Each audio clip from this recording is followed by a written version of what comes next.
हामी अजानमा थाम्दा हजुरले भन्नु पश्चिम दिशामा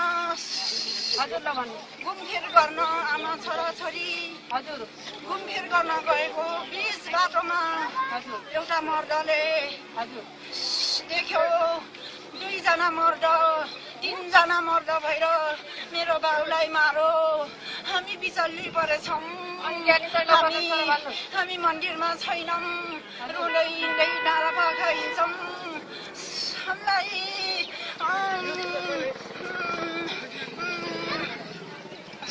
त्यसलाई क्यारेर हुन्छ त्यसलाई गर्ने गरेर मेरो बाउलाई मारो त्यस्तै गरेर मैले बिचल्ली पारेर छोड्छु मैले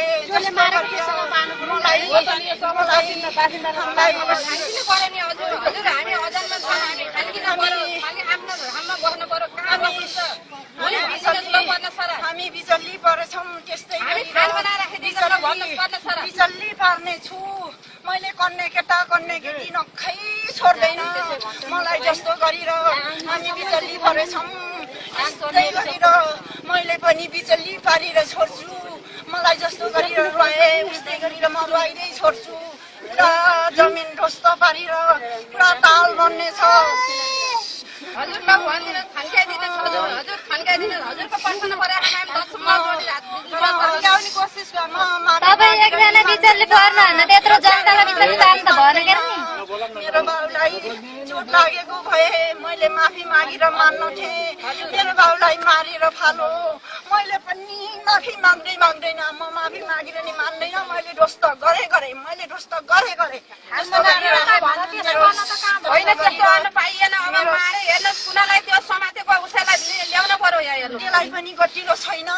जुन दिनमा मेरो बाउलाई मारो दुई दिनबाट त्यसलाई पनि गतिलो छैन त्यसको तल्लो राखिसकेछौँ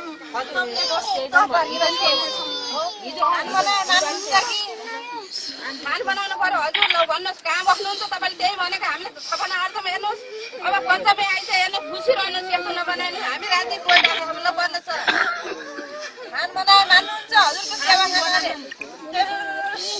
हामी मान्दैनौँ नमानेर त क्यारेन्टाइन मान्दिन पर्यो नि अब जानेर होइन मलाई जसो गरेर यसले बिचल्ली पारो त्यस्तै गरेर मैले बिचल्ली पारे म माफी मागेर नि मान्दैन अनि पुण्य गर्दा नि ल भनिदिनुहोस् पर्ने सर यहाँ पुण्य हुन् ल भनिदिनुहोस् नाक नगिनी आफ्नो छोराछोरी नाक नगिनी छन् नाक नगिनी हजुर जनताको सेवा गर्नु पर्यो नि अब जतन गरिदिनुहोस् हजुर हामी अब अजानमा छौँ हामीले देख्छौँ देखिनौँ हेर्नुहोस् हामीलाई त्यहाँ थान थियो भने थाहा दिएर ल पर्नुहोस् सर हजुरले